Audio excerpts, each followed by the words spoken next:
Howdy, and welcome to Art with Kaylee. One of the seemingly sillier things I learned when I was in college was how to properly hold a pencil. It turned out to be really extremely important. Although I was naturally doing this a little bit, I didn't really think about it until I had a college professor explain it to me. I remember in my brain space thinking, well, how about that? It actually changed my approach to drawing significantly. I think this tutorial might seem trivial to some, but I'd really like to take a moment to talk about how to properly hold a pencil. So without further ado, let's get started.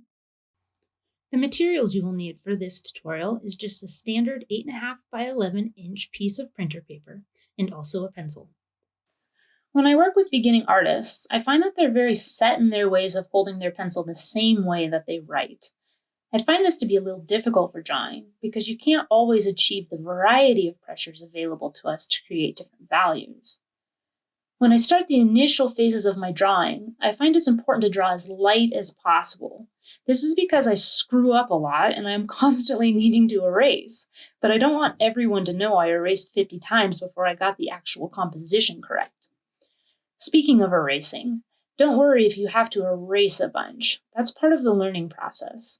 I find that my first few lines might be wrong, but I use them as my guides to help me eventually get it right. Our eyes often can clearly tell when something is wrong, but don't always naturally help us to get the proportions correct right away. Mistakes are a tool. Use them to assist you. When holding your pencil in the beginning, I find it a bit easier to loosely hold it towards the middle of the pencil. This gives you some freedom in your sketching process.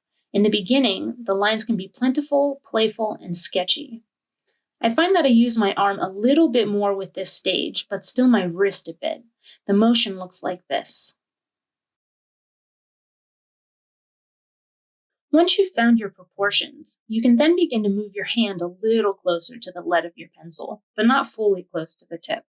This allows you to lay down some more committed lines that you may not want to erase. I find for this stage I'm using a bit more of my wrist and less of my arm, but I'm still using both in combination. I'm holding the pencil steady, slowly, and creating fluid lines of medium pressure.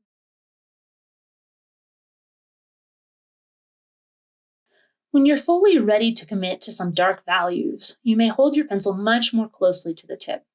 This allows you to give a lot more pointed pressure, similarly to how we write. During this stage, I'm using a lot of my wrist to vary between pressures. When applying darker pressures, I'm holding my pencil tightly and using the force of my wrist to apply more graphite to the paper. Additionally, you can practice holding your pencil and varying through pressures with your wrist and how much your graphite is pressing against the paper. I find that I tighten my hand and press down harder for darker values, while for mid-range values and lighter values, I am slowly loosening my grip and force. It's kind of like a subtle scale of slight up and down movements and release and force of pressure. It allows you to do slower movements for areas with more detail.